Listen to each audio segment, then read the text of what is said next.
करुणामयी होती है और महिला से ही महिला न हो, महिला जननी होती है, महिला न हो तो हमारा पूरा विश्व, जिसको जननी कहा जाता है, माँ है, देवी है, दुर्गा है, पर अध्यक्ष महोदय जी हमें बड़े दुख के साथ कहना पड़ रहा है कि हमारी बहनें कह रही हैं कि महिला को जाति के हिसाब से ना बांटा जाए। क्यों ना बांटा जाए?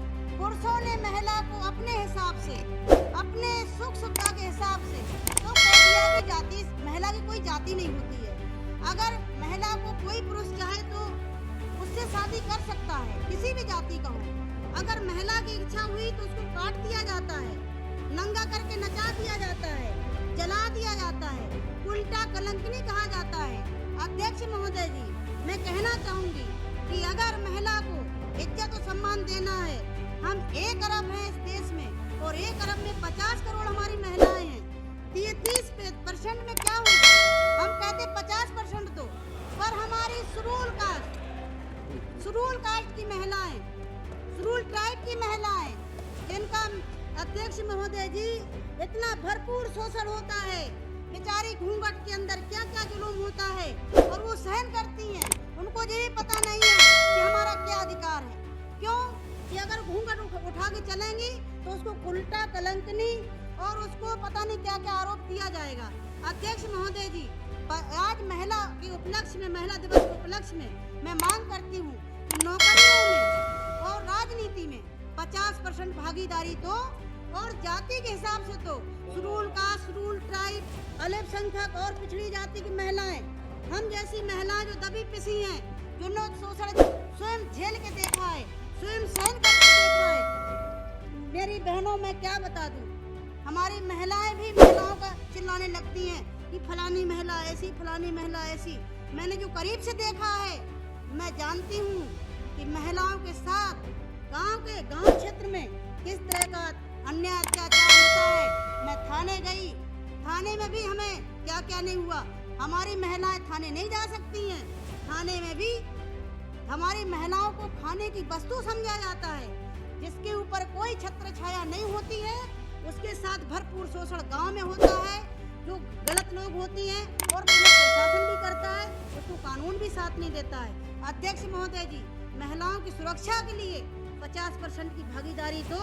मैं आप सबसे आप हमारे सभी सदस्यों से भी मांग करती हूँ और जाति के हिसाब से तो शेड्यूल कास्ट, शेड्यूल ट्राइब, अल्पसंख्यक और पिछड़ी जाति की महिलाओं को हिसाब से तो, ऐसे नहीं किसी की दबाव में आके नहीं कि अरे मानिए खुराना जी, मदन लाल खुराना जी, आपको पता नहीं है, दिल्ली को मत देखो, मदन लाल जी खुराना, ऐसी महिलाएं हैं बेचारी, धर्म हर तरह से हमारी महिलाओं को जब तुमने बांट के रखा है तो जाति के हिसाब से तो, अगर जाति अगर महिलाओं को कोई जाति नहीं करते रोटी बेटी का रिश्ता शुरू है तो देखो राबड़ी देवी महिला है, राबड़ी देवी महिला है, उसको मुख्यमंत्री नहीं बनने दिया।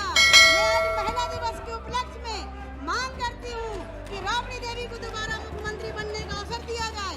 अध्यक्ष महोदय जी, आप एक मिनट आप महिलाओं की बात करते हो, क्या कुसुम राय महिला नहीं थी? 1 मिनट अध्यक्ष महोदय जी, क्या कुसुम राय महिला नहीं थी?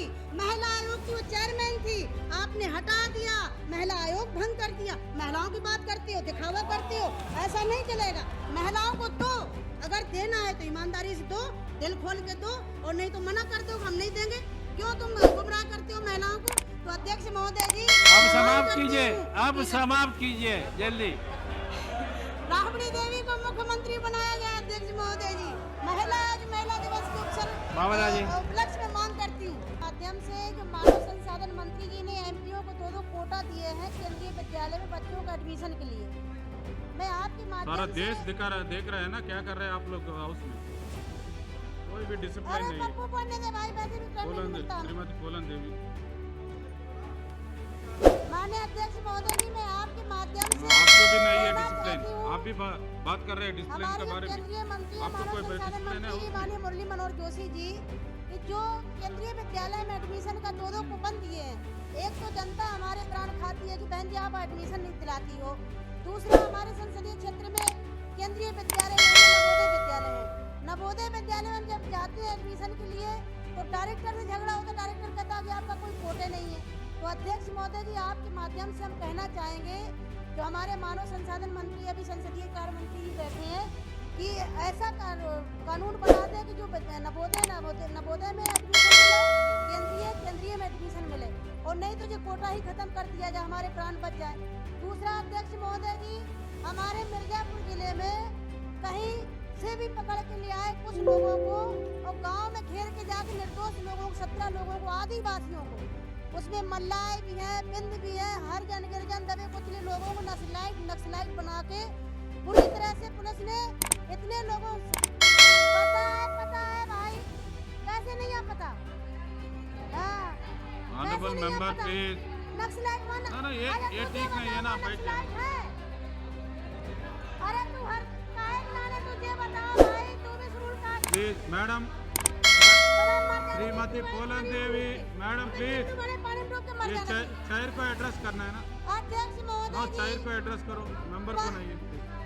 अरे कहीं से पकड़ के ले आए बाहर से नक्सली। ऑनरेबल मेंबर प्लीज, प्लीज निर्दोष लोगों को हत्या करवा रहे हैं। ऑनरेबल मेंबर प्लीज, गलत कर रहे ना हैं, ऐसा नहीं है प्लीज। आप मार दिया, वहाँ जाके गांव के लोगों को मार दिया, उसकी जांच कराई जाए अध्यक्ष महोदय जी। कितने नक्सलाइट थे, कितने निर्दोष लोगों की हत्या हुई है, और मिर्जापुर में नक्सलाइट बिल्कुल नहीं है। ये भी जांच कराई जाए कि जिला मिर्जापुर में कहाँ से नक्सलाइट आ गए हैं, कि नक्सलाइट है ही नहीं है वहाँ पे जांच कराई जाए। Naxalite Shrimati major Kanduri please. माननीय अध्यक्ष महोदय जी, हम अपने लोकसभा संसदीय क्षेत्र मिर्जापुर भदोही की कुछ मुद्दा उठाना चाहते हैं। हमारे संसदीय क्षेत्र मिर्जापुर में सदस्य महोदय जी, हमें वैसे भी टाइम नहीं मिलता है, हम लोगों को वैसे भी टाइम नहीं मिलता है, बहुत पिछड़े हुए जिले से हम चुन के आए हैं। अध्यक्ष महोदय जी, एक विधानसभा 96 जहीं पर पत्थर के सिवाय और कुछ भी नहीं है, वहाँ का कुछ मुद्दा हम उठाना चाहते हैं। एक मिस्टर गिरी थे, हम उनका नाम नहीं सदन में लेना चाहते हैं, उन्होंने सुप्रीम कोर्ट में अपील लगाई, रिट दायर की कि वहाँ पर पत्थर माफिया अवैध खुदाई करते हैं। सुप्रीम कोर्ट ने आदेश दिया कि जो अवैध खुदाई होती है उसको रोक दिया जाए, पर वहाँ के जिला प्रशासन ने, वहाँ के उस टाइम वर्तमान में जिला कलेक्टर डिम्पल वर्मा थी, उन्होंने आनंद फानन में डर के मारे जल्दबाजी में जो लीगल थे, पट्टा दिए हुए थे, वो भी कैंसिल कर दिए, सब बंद कर दिए, और अवैध माफिया तो थे नहीं, उनका कुछ आपस में लेन देन था। ये मैटर सुप्रीम कोर्ट में है ना, प्लीज अध्यक्ष महोदय जी, कोर्ट में है ना, आप कैसे रेज करेंगे इधर? आपने बोला है ना, ये मैटर सुप्रीम कोर्ट में ऑर्डर हो गया है, ऑर्डर हो गया है कि सब चलने दिया जाए। तो हम चाहते हैं आपके माध्यम से सरकार से कि वहाँ निर्देश दिया जाए कि जिस तरह से लीगल बाहर के ठेकेदार ना आए, वहाँ जो पत्थर खदान के मजदूर थे उनके जरिए एक कमेटियां बना के उन्हीं को दिया जाए जो अपना भरण पोषण कर सके।